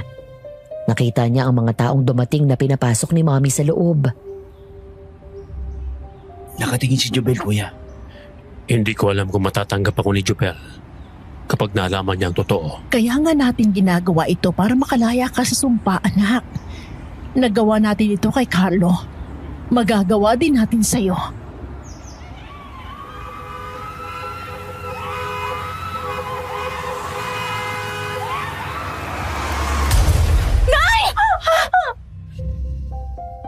Biglang bumalikwas ng bangon si Jobel. Nanginginig ang mga kamay sa takot habang halos kapusin ng hininga na para bang napakalayo ng kanyang tinakbo. Ang kwento niya sa akin habang ginagawa ko ang liham na to, nang panahon na yon ay bigla daw niyang napanaginipan ng aksidente na nangyari sa kanila. Nang mahimas-masan ay saka pa lang napagtanto ni Jobel na naroon siya sa kwarto. Huminga siya ng malalim at bumaba sa kama para lumabas sa kusina at kumuha ng tubig. Ay, maligno! Ako to! Ano ka ba naman? Ba't nang gugulat ka? Sorry. Sakto kasi. Dumaan ako nung narinig kitang sumigaw. Kakatok pa lang sana ako nung binuksan mo ang pinto. Okay ka lang ba? Oo, ayos lang. Kukuha lang sana ako ng tubig sa kusina. Halika, samahan na kita. Nagpunta ang dalawa sa kusina. Si Kuya pa daw ang nagsali ng tubig sa baso ni Jobel. Pagkatapos ay sumandal sila sa kitchen counter. Parehong tahimik ang dalawa at parang kapwa nakikiramdam. Hanggang sa lumingon si Kuya kay Jobel na nauna nang humarap sa kanya. Pagkatapos ay tinitigan siya at marahan hinaplos ang mukha, lalo na ang kanyang mga mata. Hinawakan ni Kuya ang kamay ni Jobel at hinalikan sa palad. Nararamdaman ko. Sinasabi ng isip ko na mag-ingat daw ako sa'yo. Pero kapag kasama kita, dun ko mas ramdam na ligtas ako. Ganun din ako. Hindi ko dapat nilalapit ang sarili ko sa'yo dahil sa sakit ko, pero hindi ko mapigilan, Jobel. Mahal na yata kita. Hindi ako bagay sa'yo, Calvin. Disenteng lalaki ka. Hindi na babagay sa babaeng gaya ko. Bakit? Dahil sa nakaraan mo na hindi mo naman pinili at ginusto? Pero hindi nun maaalis ang katotohanan na kung sino-sino ng lalaki ang dumaan sa buhay ko. Wala naman akong pakialam dun eh. Mas maraming babae ang nararapat sa'yo. Huwag mong diktahan. Huwag mong diktahan kung ano ang dapat kong maramdaman. Mula sa pinagtataguan ko, nakita ko na lang na nagpaubaya si Jobel nung halikan siya ni Kuya sa labi. Yumakap siya sa liig ng kapatid ko at tumugo ng halik. Sobrang sakit na kailangan ko pang masaksihan yon, Madam Venus. Nakaramdam ako ng matinding selos ng mga sandaling yun. Nang makaramdam ako ng galit at inggit kay Kuya, simula nang maging aswang si Kuya, siya na ang naging priority ni Mommy. Lahat ng kailangan niya binibigay. Habang ako naman, nagpapakapanganay sa aming magkapatid. Hindi ko matanggap na pati sa babaeng mahal ko, siya pa rin ang pinili.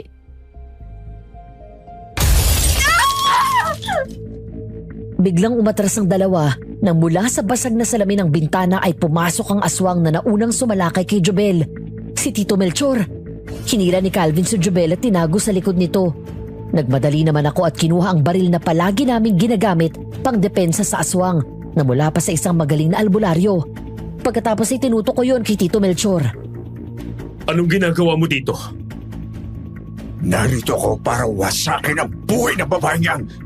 Ilang beses ba namin kailangan sabihin sa'yo na huwag kang makialam sa buhay namin? Isa siyang malaking banta sa pamilya natin. Mas mabuti pang mamatay siya ngayon na at mapakinabangan. Pamilya niyo lang. Kahit kailan hindi ako napabilang sa pamilya niyo na pumapatay ng mga inosenteng tao. At huwag mo na ulit tatangkain na saktan siya. Isa kang hangal! Hanggang ngayon ay pinagtatanggol mo pa rin ang babaeng yan! At hanggang ngayon, bumabalik ka pa rin dito kahit ilang beses na naming sinabi na lubayan mo kami.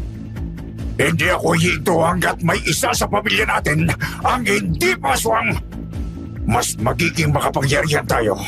Lahat sila luluhod at matatakot sa atin. Makukuha natin ang lahat ng gusto natin. Ang kailangan ko ay tahimik na buhay. Hindi ko kailangang lumuhod at katakutan ako ng tao. Ang tanging gusto ko lang ay normal na buhay. Kaya wag na wag mong gagalawin ang nanay at kapatid ko. Dahil hindi ako magdadalawang isip na patayin ka! Agad akong nakaramdam ng guilt, Madam Venus, dahil ang hindi alam ni Kuya at Mami, ilang araw na ang nakakalipas dahil sa matinding selos ko kay Kuya. Nakipagkasundo ako kay Tito. Isang bagay na labis kong pinagsisihan na hindi ko dapat ginawa dahil lang sa selos ko sa kapatid ko. Ang kapatid ko na sa kabila ng katauhan niyang aswang, hayon at pinoprotektahan ako. Ikaw, babae, hindi mo ba alam na itong lalaking gusto mo ay kagaya ko? Isang aswang! Tumahimik ka, Tito! Bakit? Anong masamang hangin ang umihip sa'yo at nagbago agad ang tono mo? Ha, Carlo? Samantalang noong huling nag-usap tayo sa opisina ko, puno ka ng kumpiyansa matapos natin magkasundo. Pumunta ka sa opisina niya? Bakit? Kuya, I'm sorry. Magpapaliwanag ako. Bakit hindi mo masabi ang totoo ngayon? Ha, Carlo? Na pinagkanulo mo ang sarili mong kapatid para lang sa babaeng yan. Umaatras na ako sa usapan. Pinagsisisihan ko na ang lahat ng ginawa ko. Anong nangyayari dito? Aha! Mabuti at dumating ka. Mas mabuting marinig mo ang ginawa ng pinakamamahal mong bunso. Tito, nakikiusap ako sa'yo. Tama na! Nakipagkasundo lang naman itong anak mo sa akin. Kapalit ng pagpapayag niyang maging ganap na swang. Pinapapatay niya sa akin si Calvin nang sa ganon ay makuha niya si Jubel. Carlo, totoo ba yon? I'm sorry, Mami. Hindi ko rin alam ang iniisip ko ng mga panahon na yun. Bulag na bulag ako sa selos. Gusto ko si Jubel pero si Kuya ang gusto niya. At ikaw naman, sinamantala mo na magulo ang utak ng kapatid ko. Hindi mo ako mapapatay. Kaya ako narito para tuparin ang usapan natin. Dahil hindi ako alis dito hanggat hindi ko kayo nagagawang aswang. What? Nagulat ako nang bumaling sa akin si Tito Melchor at tinalon ako. Nagpaputok ako ng baril ng 2 beses, pero hindi ito tinamaan. Mabilis akong tumakbo palayo at halos mag-dive sa likod ng sofa. Hindi ako nilapitan ng aswang dahil nakita ko na lang na nagbago na ng anyo si Kuya. Sa harapan ni Jubel ay nagpalit ito ng katauhan at hinarang ang sarili mula sa akin. Calvin! Kuya! Mamamatay ka nga! Huwag na huwag mong gagalawin ang kahit sino sa pamilya ko!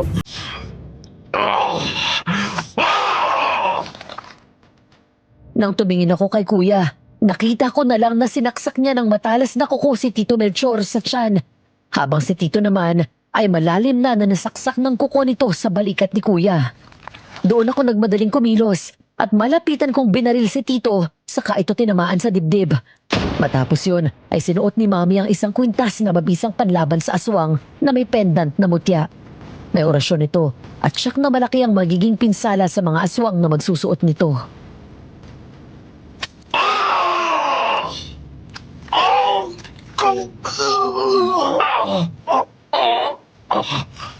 Calvin! Biglang binunot ng 2 aswang ang kuko nila sa katawan ng bawat isa. Kahit nangihina, ay nagawang pa rin makatakas ni Tito Melchor. Pero hindi ko na siya hinabol. Dahil ng mga sandaling iyon, ang tanging nasa isip ko ay ang kaligtasan ni Kuya. Tumakbo si Jubel palapit kay Kuya, pero mabilis itong umatras. Huwag mo akong lalapitan! Calvin, hindi ako kaaway. Kakampi mo ako! Anak, panahon na para malaman ni Jubel ang totoo. Hindi! Hindi! Jubel! Sandali lang! Iha, makasaktan ka niya. Bukod sa amin, hindi madalas nakikilala ni Calvin ang mga tao sa paligid niya. Kapag nasaan yung aswang siya, nakita mo naman ang ginawa niya kay Melchor kanina. Mayulente siya. Masasaktan ka niya o baka makagat ka.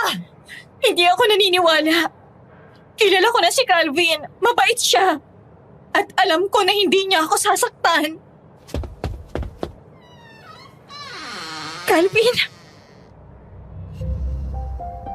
Naiyak si Jobel nang tumakbo si kuya sa pinakasulok na para bang takot na takot ito. Dahan-dahan pumasok si Jobel. Sinubukan ko siyang pigilan pero nagpatuloy pa rin ito sa paglapit. Hanggang sa abot kamay na lang ni Jobel si kuya. Calvin! Kuya! Huwag mo! Ayos lang ako. Nakahinga kami ng maluwag nang makitang hindi naman sinakta ni kuya si Jobel.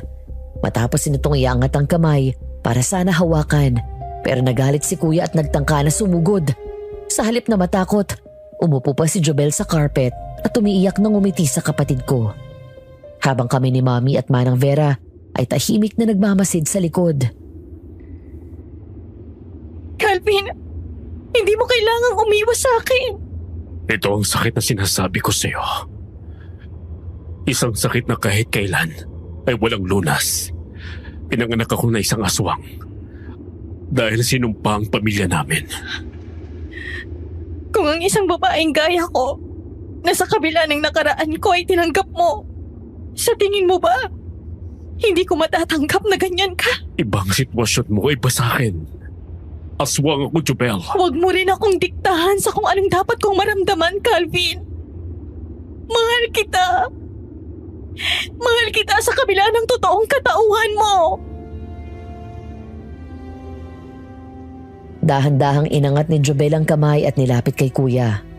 Bahagya pa siyang nagulat nang sinubukan ni kuya na iiwas ang ulo nito. Pero hindi nagpatinag si Jobel. Sa halip ay hindi siya huminto hanggat hindi nahahawakan si kuya. Hanggang sa wakas ay dumampi na ang palad niya sa ulo nito pagkatapos ay hinaplos iyon. Naniniwala ako sa iyo. Alam ko na hindi mo ako sasaktan. Mahal na mahal din kita, Jobel. Pero natatakot ako. Kung ganoon, hayaan mong dalawa nating harapin ang takot na nararamdaman natin. Hanggang sa mawala yun at tuluyan nating mahanap ang kapayapaan. Tayong dalawa, Calvin. Magkasama tayo. Napangiti si Jobel nang sa wakas ay hawakan ni kuya ang kamay niya. Hindi ito nag-aksaya ng oras at mabilis lumapit at walang takot na niyakap ang kapatid ko. Maya-maya nang tuluyang kumalma si kuya, unti-unting bumalik sa dati ang anyo niya. Bigla kong iniwas ang tingin ko nang halikan nilang dalawa ang isa't isa. Doon ako lumabas ng kwarto at tuluyang umalis.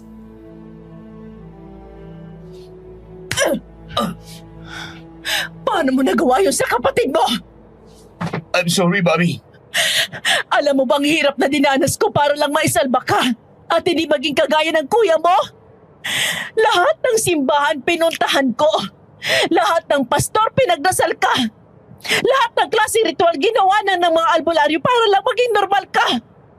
Hindi mo alam kung gaano ko kasaya nang hindi ka maging aswang nang sumapit ka ng 18 years old. Dahil sa wakas, dininig ng Diyos ang panalangin ko. Kahit isa sa anak ko, makaligtas sa sumpang yan. At pagkatapos, pupunta ka sa demonyo niyo para makipagkasundo at isasakripisyo mo ang sarili mo. Hindi ka pa ba natuto sa nakita mo paghihirap ng kapatid mo sa tuwing nagiging aswang siya? Ma, calm down. Patawarin mo ako, Mami. Magulo yung isip ko noon. Nabulag ako ng selos ko kay Kuya. Mula kasi nang maging ganap na aswang siya eh. Sa kanya na halos umiikot ang mundo mo.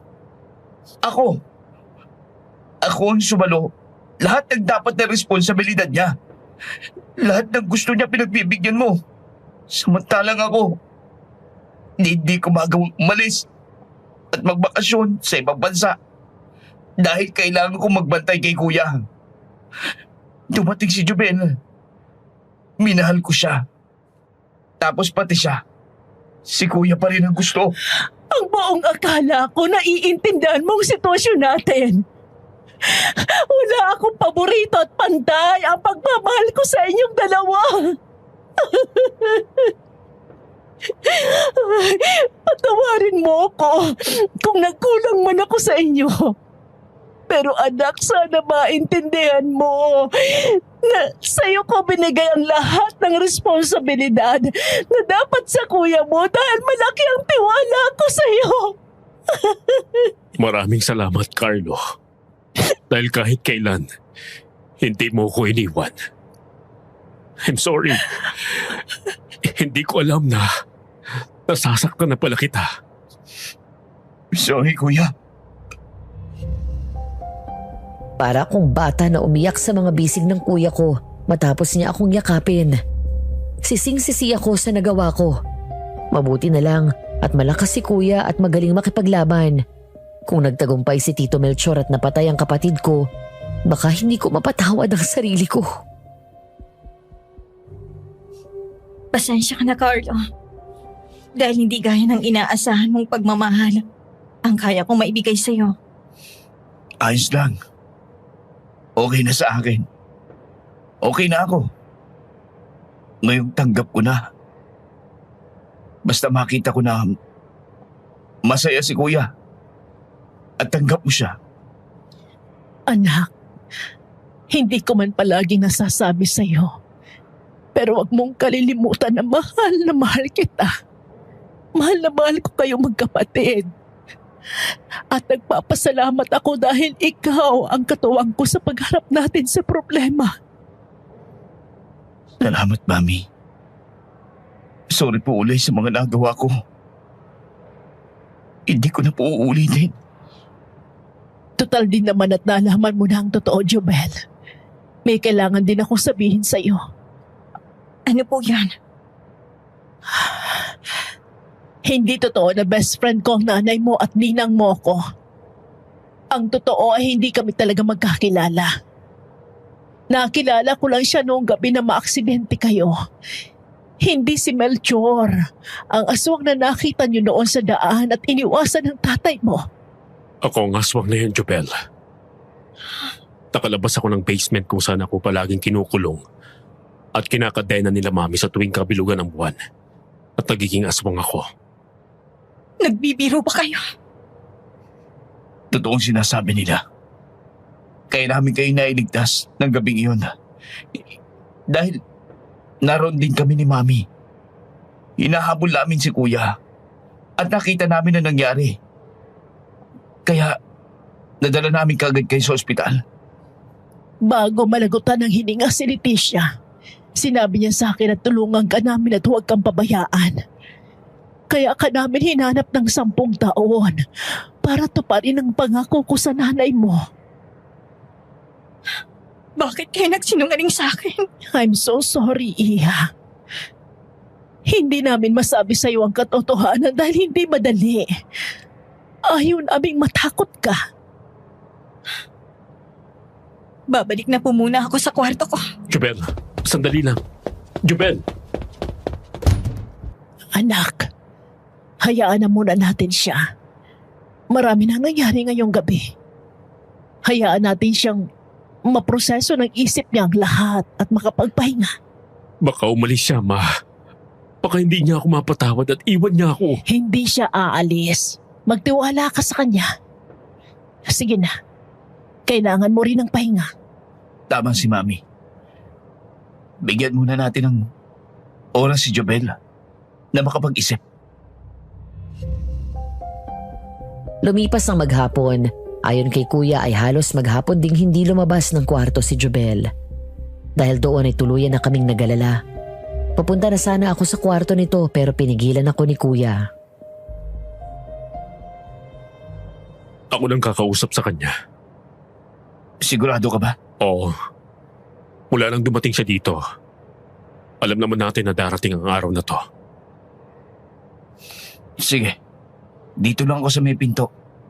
Para kung may kailangan ka, madali ako makakapasok. Salamat, Tol. Binuksan ni Kuya ang pinto ng kwarto ni Jobel gamit ang duplicate key. Naabutan niyang nakaupo ito sa hamba ng bintana habang nakatanaw sa labas. Tumingin daw sa kanya si Jobel na mugto ang mga mata dahil sa pag-iyak. Pwede na ba tayo mag-usap? Anong kailangan mo? I'm sorry. Alam ko na malaki ang kasalanan ko sa'yo. Walang kapatawaran yon. Dahil buhay ng mga magulang mo nawala sa'yo. Alam mo bang galit na galit ako sa taong dahilan kung bakit ako naulila? Kung hindi dahil sa aksidente na yon, buhay pa sanang mga magulang ko. Baka hindi ako niloko ni Chalagring at ibinigay sa sindikato. Alam ko. Patawan mo sana ako, Jobel.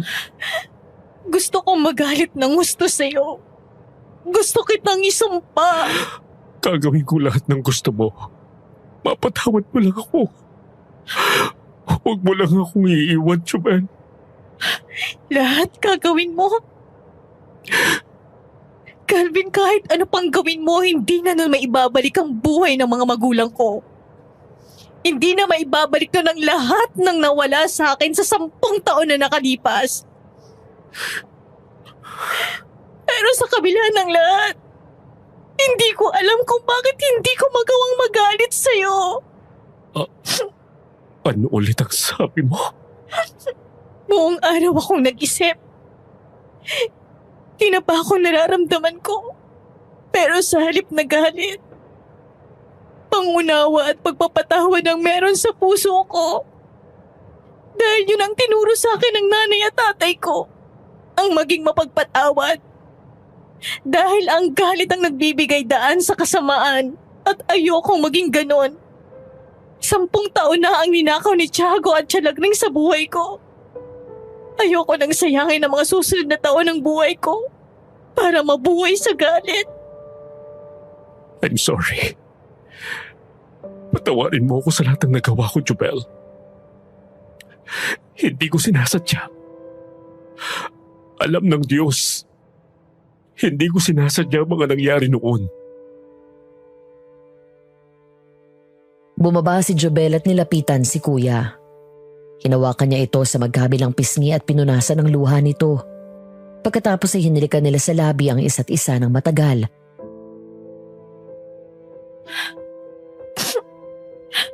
Pinapatawad na kita. Salamat. Napangiti ako nang makitang nagkaayos na sila, Madam Venus. Kahit nabigo man ako sa pag-ibig ko kay Jobel, masaya pa rin ako na makitang masaya si Kuya. Bukod doon, nagkaroon na ng isa pang miyembro ang pamilya namin. Maluwag sa loob ko nang ngumiti. Saka niluwagan ang pinto at sumilip ako doon. Jobel, ako rin. Patawarin mo sana ako sa nagawa ko. Kalimutan na natin lahat yon. Dahil sa pagkakaayos naming lahat, ay naganda si Mommy ng masarap na hapunan para sa amin. Sabay-sabay kaming kumaing 4. Masayang nagtatawanan hanggang sa nauwi sa kasalang usapan. Jobel, ngayong alam mo na ang totoong pagkatao ni Calvin. Sigurado ka ba na handa ka magpakasal sa kanya? Opo, Pero malaki ang posibilidad na aswang din ang magiging anak niyo. nakahanda po ako sa lahat, tita. Pero naniniwala rin po ako na makakalaya si Calvin sa sumpa na to. Isang bagay pang natutunan ko kay nanay. Palagi niyang sinasabi sa akin na mas makapangyarihan ang Diyos. Na nakikinig siya sa mga dasal sa kanya.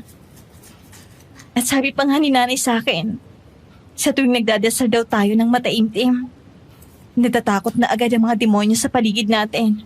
Tama. Naniniwala ako sa sinabi mo. Teka lang, nasaan pala si Manang Vera? Arang kanina ko pang hindi nakikita. May tatanong sana ako eh.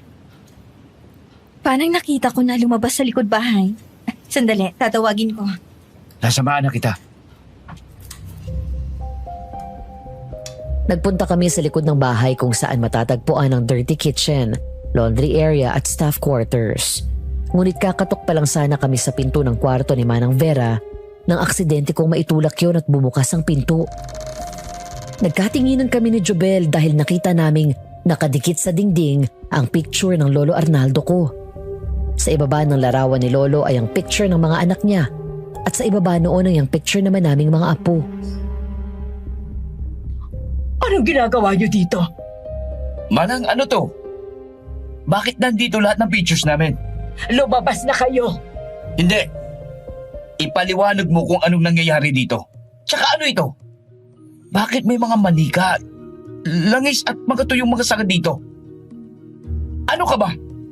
Mangkukulam o hindi kaya'y mambabarang.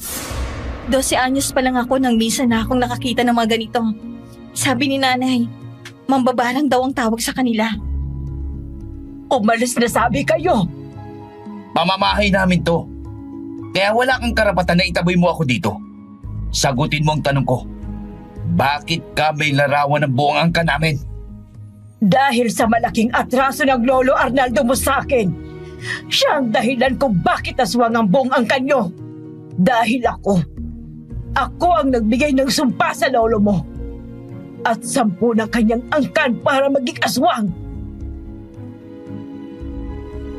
Sabay-sabay kaming napalingon ng marinig ang nakakatakot na alulong ng aso mula sa labas. Hindi lang isa, kung hindi sabay-sabay na umaalulong ang mga aso. Nanayo ang mga balahibo ko sa takot. Kasabay noon ay ang pag-ihip ng malamig na hangin. Linawin mo ang sinasabi niyo, Manang. Dalaga pa lang ako ay nanilbihan na ako sa pamilya ng lolo mo. May asawa at anak na siya noon. Pero isang gabi, pumasok siya sa silid ko at pinagsamantalahan ako. Hindi lang isang beses kung hindi pa ulit-ulit niya akong binaboy sa tuwing wala sa bahay ang asawa niya. Lalayas na dapat ako. Pero nahuli niya ako at nagbanta na papatayin daw ang pamilya ko kapag umalis ako. Hanggang sa nabuntis ako at nang malaman niya yun ay pilit niyang pinalaglag ang bata. Doon ako nagalit ng husto dahil dinamay niya ang walang muwang kong anak. Kung ganon, isa kayong mangkukulam. Oo. Nagmula sa Siquijor ang aming angkan na mula sa mga sinaunang mangkukulam noong panahon pa lamang ng mga Kastila. Hindi kami nananakit, pero ang ginawa ng lolo mo sa akin ay walang kapatawaran. Kaya sinumpa mo si Lolo Arnaldo? Calvin! Anak!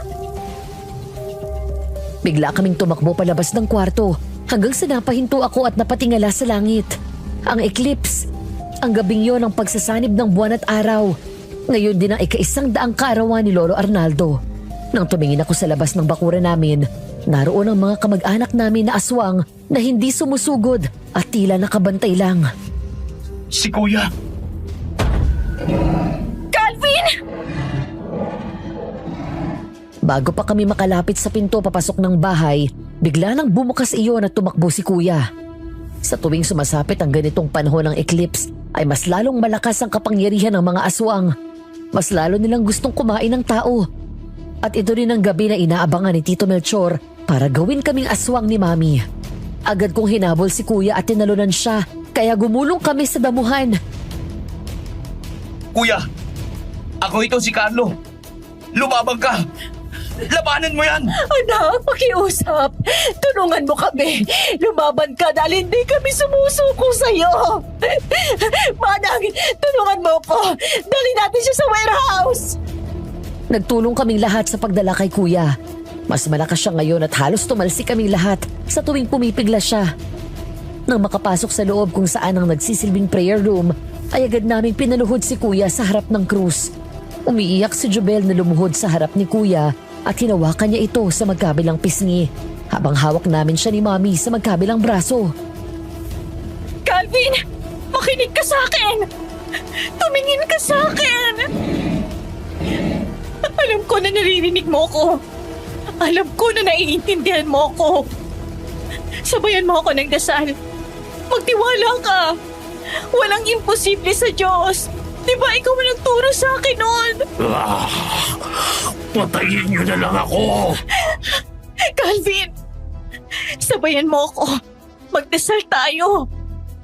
Our Father in heaven, hallowed be your name. Your name. Your Your kingdom come. kingdom come. Your will be done on on earth earth as it is as it is in in heaven. heaven. Panginoon, layain niyo po ako sa sumpang ito. Hirap na ako!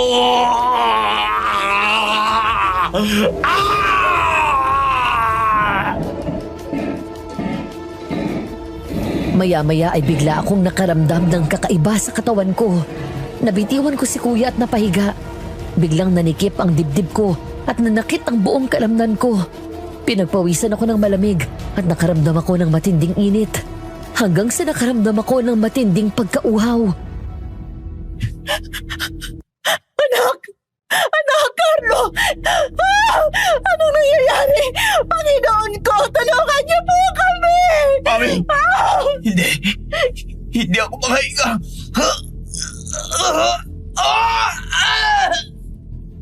Nanlaki ang mga mata ko na makitang humahaba ang aking mga kuko sa kamay. Naramdaman ko na unti-unting humahaba ang mga ngipin ko at nagiging pangil. Muli akong nakaramdam ng matinding uhaw at gutom. Maya-maya, umangil ako na gaya ng isang aswang. Tama na! Manang Vera, nakikiusap po ako. Alam ko na malaki ang kasalanan ng lolo nila sa inyo. Naiintindihan ko ang galit na nararamdaman mo. Ganyan ang naranasan ko sa kamay ng hindi mapilang ng iba't ibang lalaki. Nasabi nitang gumamit sa akin ng halos gabi-gabi sa loob ng 10 taon. Alam kong wala yung kapatawaran. Pero walang kinalaman si Calvin at Carlo sa kasalanan ng lolo nila. Wala po silang kasalanan sa inyo. Ikaw, Manang. Ikaw ang nagbigay ng sumpa sa kanila. Patawarin niyo ako. Bulag na bulag ako sa galit. Ang tanging nasa isip ko lang noon ay mabigyan ng katarungan ang ginawa niyang pagpatay sa anak ko. Noong mga sandaling iyon matapos kong magpalit ng anyo bilang aswang, ay nawalan daw ako ng malay. Umiyak na niyakap ako ni Mami habang si Kuya ay hinang-hina na nakalupaypay sa sahig. Nagmamakaawa ko sa iyo, Manang Vera. Kahit ako na lang ang sumalo ng sumpa, kung talaga hindi mo kaya magpatawad, huwag lang ang mga anak ko. Nagmamakaawa ako. Palayain mo mga anak ko sa sumpa mo kay Lolo Arnaldo. Wala silang kasalanan. Maya-maya ay natigilan silang lahat nang gumapang si Calvin at humawak sa paanan ni Manang Vera. Tumingala ito na hilam sa luha ang mga mata. Kung ano man ang naging pagkakasala sa iyo ni Lolo Arnaldo, sa kanan niya at ng buong pamilya namin, ako na humihingi ng tawad sa lahat ng sakit na dinulot niya sa iyo. Patawarin mo kami, Manang Vera.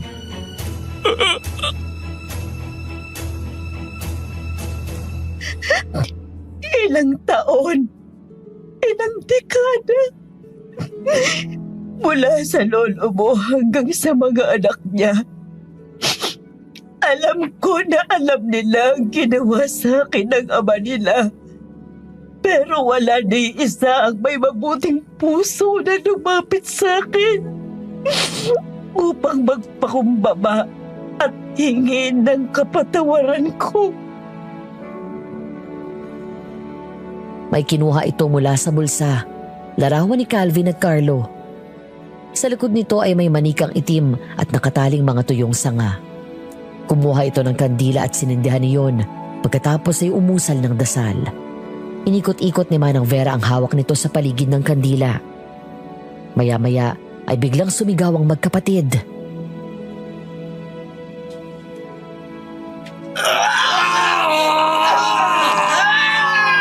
Calvin! Ang mga anak ko! Manang, anong nangyayari sa kanila? Mula sa gabing to, natatapos ang sumpa sa buong angkanyo.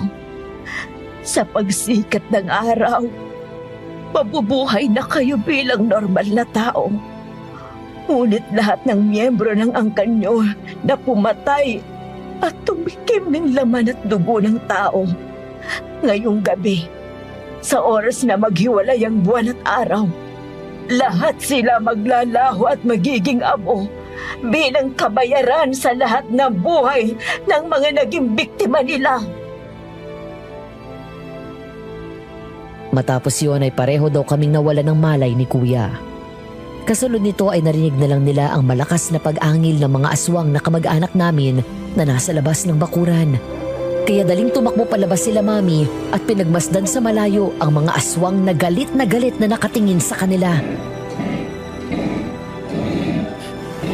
Bakit hindi sila sumusugod? Pwede silang tumalon sa bakod kung gugustuhin nila. Dahil sa mga talisman at pangontra na nilagay ko sa buong bakuran, matagal ko nang alam na mangyayari ito. Dahil matagal ko nang plano na patayin ang buong angka nila sa araw ng eclipse kung saan na taon sa ika-100 kaarawan ni Arnaldo. Jobel, tulungan mo ako, bilis. Magpalingas ka na ng apoy. Malapit nang maghiwalay ang buwan at araw. Sumunod si Jobel at magkatulong sila ni Mami na sinunod ang sinabi ni Manang Vera. Habang siya naman ay nagmadaling pumunta sa kwarto. Maya-maya, nang bumalik ay dala na niya ang mga larawan ng buong angka ni Lolo, maliban sa picture namin nila Mami at Kuya. Sa unti-unting paghihiwalay muli ng buwan at araw, isa-isang sinunog ni Manang Vera ang mga larawan ng mga angka namin. Sa tuwing natutupok ng apoy ang larawan, ay nagiging abo ang mga ito, hanggang sa tuluyang maubos ang mga aswang. Tapos na ang lahat, Ma'am Regina. Malaya na ho kayo.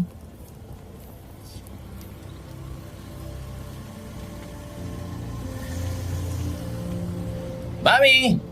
I'm back! Ma, nandito na po si Carlo. Napangiti ako nang makita ang masaya at maaliwalas na mukha ni Mami. 1 taon na rin ang nakalipas mula nang matapos sa wakas ang madilim na bahagi ng buhay namin. Mula nang gabing bawiin ni Manang ang sumpa sa amin at maglaho na parang bula ang buong angka namin. Hindi na muling naging aswang si Kuya kahit sa pagsapit ng kabilugan ng buwan. Ako naman na naging aswang ng gabing yun ay hindi na natuloy pa at agad bumalik sa pagiging tao. Nako! Ang bunso ko. Nabis kita, anak. Tol, musta ang bakasyon mo sa Spain? Ang saya, Kuya. Bala kong bumalik sa susunod na taon. Gusto ko, kasama ko na kayo. Nasaan ang mga pasalubong namin? Nandun sa loob. Kumusta kayo dito? Eto, busy na sa pag-aayos ng kasal. Congratulations. Masaya ako para sa inyo. So, sana ka honeymoon? Bali Indonesia. Tapos tutuloy kami ng New Zealand. Oh, kailangan may pamangkin ako pag uwi nyo. Anak ko, halina kayo sa loob at kanina pa nakahanda ang mesa. Ma'am, ihahain ko na ho ba ang pagkain? O sige, at tiyak gutom na itong mga bata. Matapos ang nangyari ng gabi ng eclipse, humingi rin ng tawad si Manang Vera sa amin. Pagkatapos isa ka nagpaalam na aalis. Pero hindi pumayag si Mami dahil para sa amin, miyembro na siya ng pamilya. Labis na saya ang naramdaman ko sa tuwing nakikita kong malaya na si Kuya Calvin mula sa pagiging aswang. Isang bagay na hindi ko inakala na magiging posible pala. Sa pagdating ni Jobel sa buhay namin, ang buong akala ko ay pagtupad lang ng pangako ni Mami ang dahilan kung bakit namin siya nakilala. Hindi pala. Dahil sa pagdating niya, Nagkaroon ng dahilan si kuya para mas lalong lumaban at lumalim ang pananampalataya niya. Matapos yun ay sinuko namin kay Jesus ang aming buhay at tinanggap siya bilang aming Diyos at tagapagligtas. Naging aktibo kami sa church at pagpapalaganap ng salita ng Diyos. Sa paglipas ng panahon ay nagkaroon ng 5 anak si Kuya Calvin at Jobel. Lahat ay malusog at normal, habang ako naman ay nakakilala ng magandang dalaga sa church na kalaunan ay pinakasalan ko at kasama ko ring bumuo ng pamilya. Alam ko na hindi lahat ay maniniwala sa kwento ko. Ang iba, baka tumataas ang mga kilay. Pero isa lang ang alam kong totoo at tinuturo namin ni Kuya sa mga anak namin habang lumalaki. Forgiveness. Mahirap gawin, pero posible. Sa tamang panahon, sa tamang pagkakataon. Bago ko tapusin ang liham na ito, ay iiwan ko sa inyo ang salitang ito mula sa Biblia na naway pagnilay-nilayan ninyo. Be kind and compassionate to one another, forgiving each other, just as in Christ God forgave you. Ephesians 4 verse 32. Maraming salamat at naway may natutunan kayo sa aking kwento. Hanggang dito na lamang at more power sa Aswang Diaries. Mamahal, Carlo.